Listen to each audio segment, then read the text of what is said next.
Почитувани, добар ден. Започнуваат вестите на Канал 8. Завршницата и на овогодишните денови на Кочанскиот Орис традиционално беше сорачното зажнејување со срп, што го изведе жетварската убавица. На настанот присуствуваа поголем број гости од земјата и странство, а министерот за земјоделство најави подршка во науката за оризопроизводството. И годинава традиционалното зажнејување со срп беше дел од манифестацијата Денови на Кочанскиот Орис. Во настанот учествуваа во годишната жетварска убавица Марија Симеонова и незините придружнички, со што символично беше означен почетокот на жетвата на засејаните близу 2600 хектари. На површините на Земјоделскиот институт во Кочани, со благослов и песна од аргатите, се чествуваше собирањето на Кочанското бело злато. На чинот на зажнејување присуствуваа поголем број гости од земјата и од странство, меѓу кои и евроамбасадорот Самуел Жбогар, министрите Љупчо Николовски и Сухеил Фазлиу, како и градоначалници од регионот и од збратимените градови. Сите тие дојдоа да ги видат обичаите што се дел од манифестацијата Денови на Кочанскиот Орис. Градоначалникот на Кочани Николчо Илиев потенцираше дека е неповолна состојбата со оризопроизводството, поради што опаѓа и интересот кај земјоделците. Производството станува се понеатрактивно бидејќи станува скапо и интересот кај нашите традиционални производители станува се помал и помал. Крајно време е сите да размислиме како ќе изнајдеме решенија овој наш стратешки производ, да му дадеме права вредност и право место да се најде на пазарот, бидејќи навистина ова многу значи и за Кочани и за Кочанскиот регион. Министерот за земјоделство Љупчо Николовски рече дека на следната седница на владата ќе бидат донесени нови мерки за земјоделството, а тие конкретно ќе се однесуваат на производството на ориз и на јаболка. За оризопроизводството тој истакна дека ќе се помага научно-истражувачката работа. 2019 година ќе биде година во која што ќе имаме мерки за модернизација и вложување во Институтот за Орис, кој што е оставен од страна на сите чинители и во кој што навистина десетици години не е инвестирано ниту во опрема, ниту во едукација, ниту во човечки потенцијал. Ние нашето ќе го направиме да преку програмата за рурален развој издвоиме онолку средства колку што треба навистина да се вложи во модернизација и во опрема, односно во реконструкција на целокупниот овој објект и на институтот, заради тоа што тоа е најбитната научна алка преку која што навистина треба да ставиме акценти на нашите долгорочни политики во делот на оризопроизводството. Во рамки на интервентните мерки во земјоделството, министерот Николовски потсети дека минатата година субвенциите за сите земјоделски производи беа зголемени линеарно за 10%, додека кај оризот тоа зголемување било далеку поголемо и изнесувало околу 300% по хектар во споредба со претходниот период. Министерот додаде дека од овогодишната жетва на оризот во Кочанско се очекуваат просечни приноси по околу 5000 кг од хектар, при што вкупната реколта би требало да тежи околу 15.000 тони оризова арпа. Со поставени штандови со разни специјалитети од Кочанското бело злато, со настап на домашни и странски фолклорни ансамбли и со прогласување на најуспешниот земјоделец, продолжи одбележувањето на манифестацијата Денови на Кочанскиот Орис. За прв пат во оваа манифестација општината додели и признание за хуманост. Во рамките на манифестацијата Денови на Кочанскиот Орис во саботата во паркот на Револуцијата во Кочани беа поставени штандови со разни специјалитети од Кочанското бело злато. Гостите на манифестацијата, присутните министри, представниците од амбасадата на Швајцарија во Република Македонија, од програмата за зачувување на природата во Македонија, од Центарот за развој на Источноатлантски регион, ги посетија штандовите и имаа можност да вкусат од подготвените специјалитети. Присуствуваа и на организираната програма со настапот на фолклорни ансамбли и групи од Македонија, Босна и Херцеговина и Бугарија. На настапот присутни беа и гостите представници од официјалните делегации од збратимените општини Сигенцен Миклош Унгарија, Крижевци Хрватска, Крањ Словенија и Разлог Бугарија, а сите присутни ги поздрави градоначалникот Илиев. Земјоделската традиција е длабоко навлезена во културата и обичаите на кочанци, а оваа манифестација е чувар на дел од нашата културна историја, на духовното и материјалното наследство. Манифестацијата Денови на Кочанскиот Орис има културни, но и економски пораки. со еден основен мотив – одржувањето на сознанието за квалитетот на кочанскиот ориз. Искрено се надевам дека актуелните земјоделски политики ќе трасираат поубава иднина на оризопроизводителите и на кочанскиот ориз како значаен македонски бренд. Општина Кочани, за да го поттикне и мотивира земјоделецот, секоја година во рамките на манифестацијата прогласува најуспешен земјоделец. Министерството за земјоделство, шумарство и водостопанство преку Агенцијата за рурален развој редовно ја поддржува општината во обезбедување награда за оваа намена. Наградата за најуспешен земјоделец годинава му припадна на Злате Данев од село Бели Кочанско. Огромно задоволство е да бидеш неуспешен земјоделец. Можеби од причина што земјоделството е тешка и напотребна работа. И да се биде неуспешен во таа гранка навистина представува предизвик и поттик за секој земјоделец. Ја користам оваа прилика да упатам голема благодарност како прво на домаќинот и организатор на оваа манифестација, градоначалникот на општина Кочани Никол Чулиев, кој во овие рамки на оваа голема меѓународна манифестација не заборави и на земјоделците. Би препорачал на сите земјоделци од мојата општина да постигнуваат успеси во оваа работа, да не се колебаат во овие тешки времиња, да се обидат и тие да добијат награда за најуспешен земјоделец, бидејќи тоа навистина представува чест и уживање за секој земјоделец. За прв пат во рамки на манифестацијата, општина Кочани додели и признание за хуманост. Човекот на кој му беше доделено ова признание е Кирчо Стојов од Кочани, кој што со дарување на дел од својот орган спаси млад живот, кој долго време се бореше со тешка болест. Тој наш сограѓанин нека ни биде пример за човеколюбие, пример како треба да ја градиме човечката големина и да се потврдуваме во вистинска смисла на зборот, рече градоначалникот Илиев при доделувањето на признанието. Програмата за одбележување на деновите на Кочанскиот ориз продолжи со настап на фолклорни ансамбли и групи.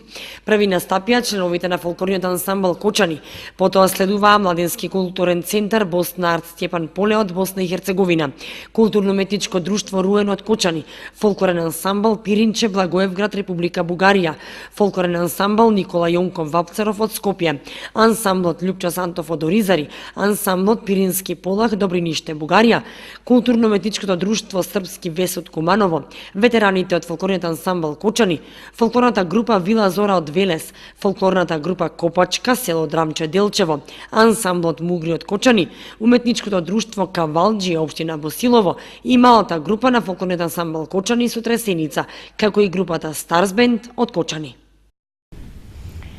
Викендов на Пониква беше отворен туристичкиот информативен центар, што е изграден со поддршка од Швајцарската агенција за развој и соработка преку програмата за зачувување на природата. На отворањето на објектот присуствуваа голем број гости, меѓу кои и заменик амбасадорот на Швајцарија и евроамбасадорот Самуел Жбогар. Со поддршка на програмата за зачувување на природата во Македонија, што се реализира во соработка со швајцарската влада, на Пониква викендов беше отворен туристичкиот информативен центар. Станува збор за објект во собственост на општина Кочани, што со финансиска поддршка беше реновиран и опремен, а се уреди и неговата околина. На промоцијата на инфоцентарот Пониква, на која присуствуваа заменик амбасадорот на Швајцарија Стефане Томажијан, амбасадорот на Европската Унија Самуел Жбогар и министрите за локална самоуправа и за земјоделство Сухил Фазлију и Љупчо Николовски, беше истакнато значењето на проектот за целиот регион. Туристите кои доаѓаат на Пониква во текот на целата година ќе имаат можност да добијат информации за интересни локалитети од источнопланскиот регион, кои вредат да бидат посетени заради нивните природни и културни вредности. Овој инфоцентар и едукативниот центар во Пехчево, кој исто така е веќе пуштен во употреба, а поддржан од програмата за зачувување на природата, ќе се надополнуваат и заедно ќе ја збогатат туристичката понуда како центри во кои секој турист ќе може да добие информации за целиот регион и ќе бидат своевидни центри на идните заштитени подрачја Осого и Ченгино Кале.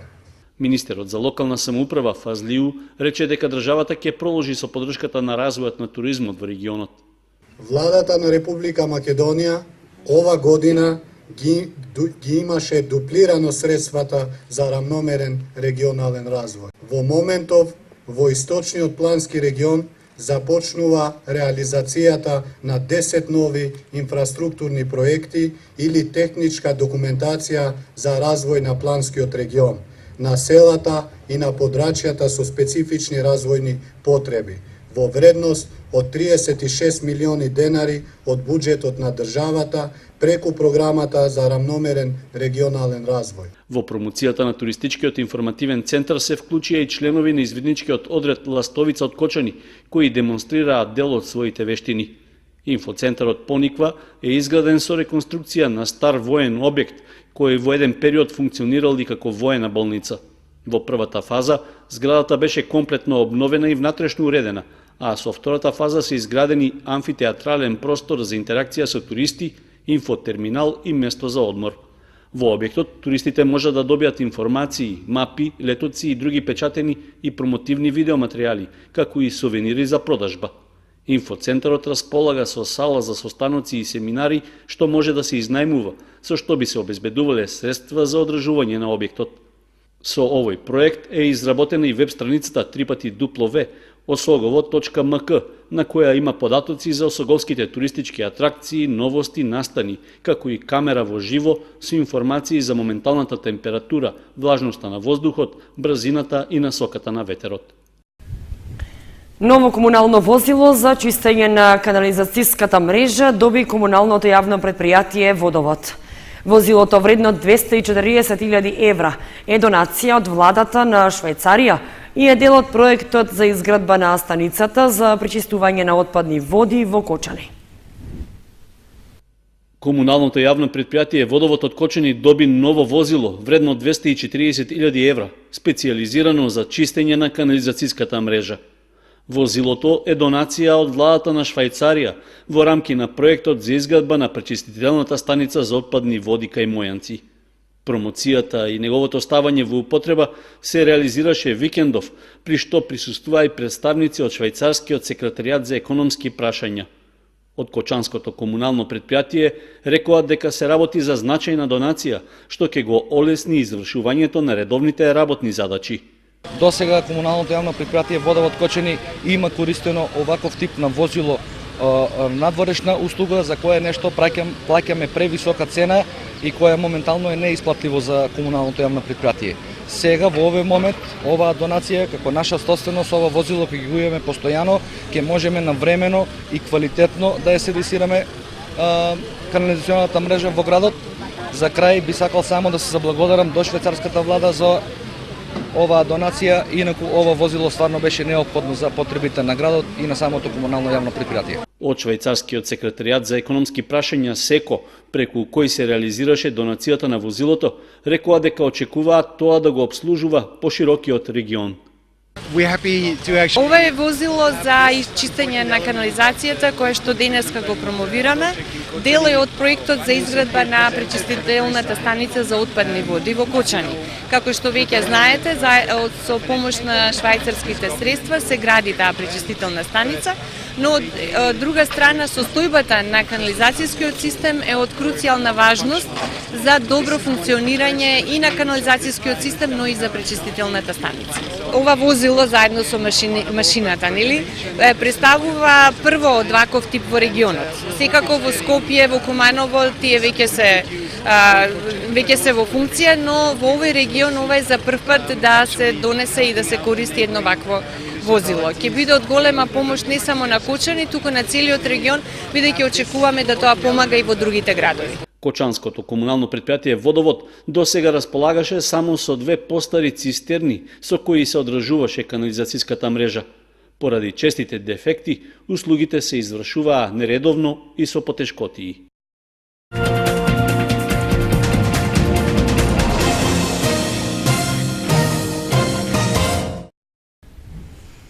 Излезноста на референдумот во регионот е во рамки на просекот што беше постигнат на државно ниво. Во Кочани на гласање излегоа нешто помалку од 30% од запишаните гласачи, додека во Виница и двете рурални општини Зрновци и Чешиново-Облешево излезноста е пониска за неколку процентни поени. Бројот на граѓани од општина Кочани кои излегоа да гласаат на референдумот викендов е за неколку проценти понизок од просекот на државно ниво, што изнесува 34,7%. Од вкупно запишаните 32.998 гласачи во избирачкиот список за Кочани, на 63 избирачки места излегле 9.541 граѓанин, што изнесува 28,94%. При тоа, со за на референдумското прашање се изјасниле 8.788 граѓани, што е 84,4% од оние што гласале. Против пак биле 1.122, односно 10,7% од гласачите. Според резултатите што ги објави Државната изборна комисија, во општина Виница на референдумот излегле да гласаат 4.063 гласачи од вкупно запишаните 17.143. Тоа значи дека гласачкото право го оствариле 23,7% граѓани. При тоа 3.629, односно 85,2% од нив гласале за, додека 375, односно 8,8% биле против референдумското прашање.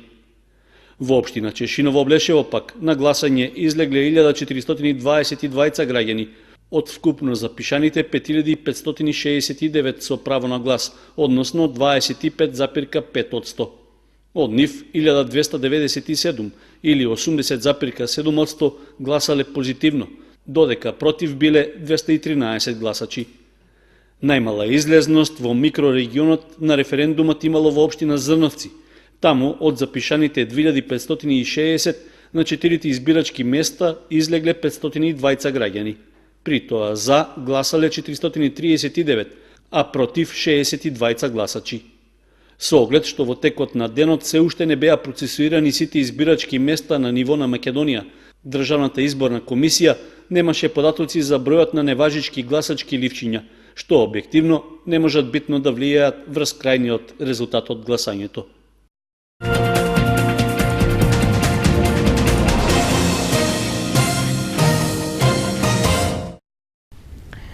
Последна активност од одбележувањето на манифестацијата Денови на Кочанскиот Орис беше настапот на етногрупата Баклава, вокалот Мијата, како и сестрите Тијана Дапчевик и Тамара Тодевска. Кочанската публика уживаше во слушањето на нивните хитови и убава македонска музика. Македонската етногрупа Баклава и еден од подобрите вокали во Македонија Наташа Мијатовик Мијата, како увертира на вечерниот концерт кој што во саботата вечер се одржа во градскиот парк во Кочани, а на чија завршница настапија сестрите Тамара Тодевска и Тијана Дапчевик. Иако доцна, сепак со својот настап, тие ја воодушевија и расположија кочанската публика. Постарата сестра Тијана ја презеде одговорноста да даде изјава за медиумите, со цел, како што рече, да ја ослободи својата помала сестричка, бидејќи моментално е во блажена состојба и е во 8-миот месец од бременоста. За прв пат сме на манифестацијата Денови на Кочанскиот Орис, иначе Кочанскиот Орис исклучително многу го почитуваме. Ја дома у Београд само Кочански ориз јадам и сите го љубиме само Кочанскиот ориз и редовно купуваме од Кочани или ни праќаат или у Скопје купуваме Кочански ориз, така што друго ништо не конзумираме. А што се однесува до оваа манифестација, многу ни е драго што заедно настапуваме, иначе тоа многу ретко го чиниме, Тамара и ја, не знам зашто, еве сега ќе ни преиде навика. Многу ни убаво кога свириме заедно, кога пееме заедно, кога сме заедно на сцена, пошто ја тврдам дека бендот кој што Тамара ја следи веќе со години е најдобриот бенд моментално у Македонија и секогаш кога свирам со нив, кога се они зад нас, мене ми е празник. Во Кочани не настапуваме прв пат ни Тамара ни ја, па што евоциравме спомени, правевме муавет на таа тема како и двете имаме настапувано во летната дискотека, кај што комарците не сотреа, буквално влага и у очи и уши. И кога рече Тамара пееме на Денови на Кочанскиот Орис, викам, значи фестивал на комарецот. Ама над секоја среќа нема комарци затоа што е ладно, што е супер. Така што многу се радуваме со средбата со кочанската публика вечерва. Нема нови албум, има нов сингл конкретно мој, кој што треба да излезе за неполни 7 дена. Снимен е спотот, моментално е во монтажа ќе ја доживее својата премиера за недела дена. За Тамара? Тамара моментално е квочка која што квачи тренутно. Влажена состојба би рекла. Состојуше малце во 8 влага. Така што она си има друг приоритет. Она не јури сега песни она, мада пред неполни 10 дена излезе довидување Тагон, прекрасна numera која што ја правеше Роберт Билбилов, ја направи Роберт Билбилов и Игор Џамбазов текст. Она што може да се очекува во блиска иднина, рече Дапчевиќ, трета сезона од телевизиската серија Преспав, во која што игра Тијана Дапчевиќ, а е во режија на Игор Иванов Изи, и втора сезона од емисијата Вечер со Тијана. Концертот на сестрите Тамара и Тијана всушност беше и последниот настан од овогодишната манифестација Денови на Кочанскиот орис.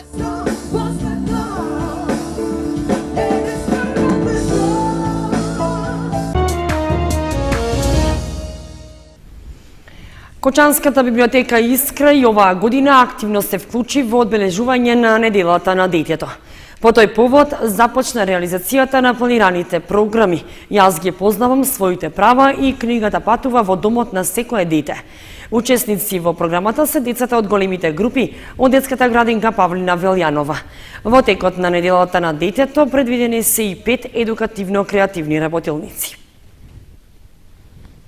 По повод неделата на детето, а со цел да се афирмираат детските права и да се зголеми свесноста кај децата за правото на образование, правото на нивно слободно изразување и нивна активна вклученост во креирањето во културниот живот во заедницата, Јавната општинска установа Библиотека Искра од Кочани започна со реализација на програмата Јас ги познавам своите права. Учесници во програмата се децата од големите групи кои се вклучени во воспитно-образовната програма на детската градинка Павлина Велјанова. Децата од клон 4 ја посетија библиотеката каде што им беа објаснети нивните права и се дискутираше за нив. Традиционално секоја година библиотеката реализира активности. Оваа година со програмите Јас ги познавам своите права, програма преку која што се афирмираат детските права, се зголемуваат знаењата кај децата за правото на образование, правото на активна вклученост во културниот живот на заедницата, се запознаваат за своите права, но и за заштита од злоупотреба на истите. Програма која што ја реализираме во остварената соработка, преку остварената соработка со Јавната општинска установа Детската градинка Павлина Велјанова од Кочани, ќе бидат вклучени 200 деца кои што ќе бидат дел од едукативно-креативните работилници на темата која што ја планиравме. Со учеството на децата во програмата Јас ги познавам своите права, започна и реализацијата на програмата Книгата патува во домот на секое дете, која што е со цел да се мотивираат децата дел од своето слободно време да го минуваат во читање книга и раскажување заеднички со своите родители и блиски, а подоцна своите импресии и заклучоци може да ги постават со цртеж на ликовните материјали кои им се обезбедени од страна на библиотеката. Сите творби од учесниците во програмата ќе бидат поставени на организирана изложба во библиотеката. Библиотеката подарува книга на секој клон од детската градинка, книга која што ќе патува во домот на секое дете, за да може децата мотивирано истата да ја однесат во својот дом, заеднички да одвојат време родителите во читање на приказните, раскажување на истите и поставување на импресиите, на илустрации, на материјалот кој што е обезбеден од страна на библиотеката. Ние знаеме дека родителите одвојуваат од своето слободно време во другарување со своите деца и квалитетно пополнување на истото преку другарување со книгата. Меѓутоа, ова е уште еден мотив за да децата растат со книгите. На крајот од активноста, децата од градинката изведоа музичка точка пред вработените во јавната установа. Вакви активности се планирани во текот на сите денови од оваа недела со децата од големите групи од сите 5 објекти на детската градинка Павлина Велјанова. Инаку и општина Кочани со неколку настани се вклучува во одбележување на неделата на детето.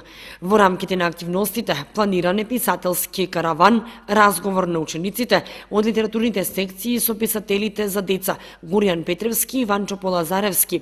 Последниот редослед на 4 октомври во 12 часот во Основното училиште Свети Кирил и Методи, истиот ден во 13 часот во Основното училиште Никола Карев. Истата активност е планирана на 5 октомври во 10 часот во Основното училиште Крсте Петков Мисирков во Оризари и истиот ден во 12:30 во Основното училиште Раде Кратовче и во 13:30 во Основното училиште Малина Попиванова. Во рамките на одбележувањето пак планирана и промоција на романот Марта, втор дел од Горијан Петревски во библиотеката Искра на 4 октомври во 18 часот. Промотор професор Јованка Денкова. И на 5 октомври свечен прием на учениците од прво оделение во детската организација во салата на Центарот за култура Бели Мугри од 11:30 часот. Од подрачната единица на Министерството за земјоделство, шумарство и водостопанство Кочани информираа дека сите ловџи кои што имаат положено ловечки испит на полагањето во Штип одржано на ден 10 август 2018, уверенијата за положен ловечки испит треба лично да си ги подигнат од подрачната единица во Кочани секој работен ден од 8 до 16 часот.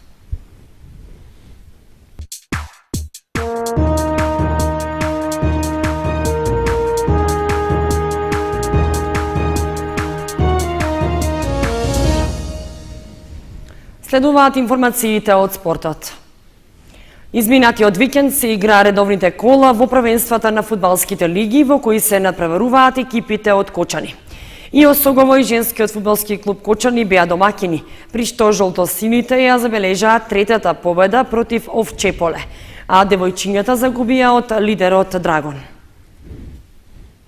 Фудбалерите на Осогово во саботата имаа важен и тежок меч против еден од директните конкуренти за врвот на табелата Овчеполе од Свети Николе. Во рамки на третото коло од првенството на третата фудбалска лига Исток, надпреварот што се играше на стадионот Никола Мантов заврши во корист на домакините кои освоија нови 3 бода. Победата од 2:0 беше доволна за да се направи серија од 3 успеси досега во одиграните средби, со што жолтосините за сега се сигурни на врвот. Сепак, како што и се очекуваше, надпреварот против Светиниколчани беше неизвесен до самиот крај, иако Осогово поведе уште во првото полувреме со голот на Манев. Во вториот дел гостите имаа шанси да изедначат, но спортската среќа ги спаси домашните кои во 85-та минута преку Рајатовски го поставија крајниот резултат и ги освоија 3 бода. Во моментот кочанскиот третолигаш е прв со 9 бода, а во следното коло на домашен терен ќе ја дочека екипата на Малеш од Берово. Виничка Слога пак гостуваше во Делчево на средбата со тимот на Брегалница сениори и загуби со 6:1. Во следното коло виничани ќе имаат уште еден тежок меч со оглед што ќе гостуваат во Свети Николе на второпласираната екипа на Овчеполе. Во првенството на првата фудбалска лига за жени, викендов се одигра 5-тото коло во кое женскиот фудбалски клуб Кочани беше домакин на лидерот на табелата Драгон 2014. Гостинките од Скопје беа убедливо подобри и славеа победа од 7:0. Високото водство беше најавено уште во првото полувреме, кога Драгон поведе со 5:0, а до крајот на средбата постигне уште 2 гола, со што беше поставен конечниот резултат. Во моментот со една победа и 3 бода, женскиот фудбалски клуб Кочани е на 10-та позиција на табелата. Во следното коло што ќе се игра на 14 октомври, нашите девојчиња ќе му гостуваат на тимот на Топ Гол. Во рамки на деновите на Кочанскиот Орис се одигра и првиот турнир во баскет. Учествуваа 12 екипи, а победник и освојувач на првата награда е екипата Дружината на Вацко. За прв пат годинава во рамки на манифестацијата Денови на Кочанскиот Орис имаше и спортски настан. Општина Кочани беше организатор на турнирот во баскет, на кој учествуваат 12 екипи во борба за освојување на една од првите 3 награди. Секоја екипа броеше по 4 кошаркари, а надпреварите се играа во петокот и саботата по групи од по 3 екипи. Победник на турнирот е Дружината на Вацко, која во финалето ја совлада екипата на Твоја аптека која се најде на второто место. Трето пласиран е баскет тимот на Дастинг. Вкупниот награден фонд за најдобрите 3 екипи изнесуваше 35.000 денари, а беа прогласени и најдобрите поединци. При тоа, признанието за најдобар играч на турнирот му припадна на Вангелчо Митевски, кој како награда доби и рачен часовник G-Shock од Златара Боно. Наградата за Fair Play, ваучер од 10.000 денари од Шери Казино, ја доби тимот на Генекс. Освен тоа, благодарници им беа доделени на делегатите на турнирот Мијалче Апостолов и Борче Апостолов, како и на двајцата судии Сашко Донев и Виктор Ангелов.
Почитувани, тоа беше се што ви подготвивме за ова издание на вестите на Канал 8.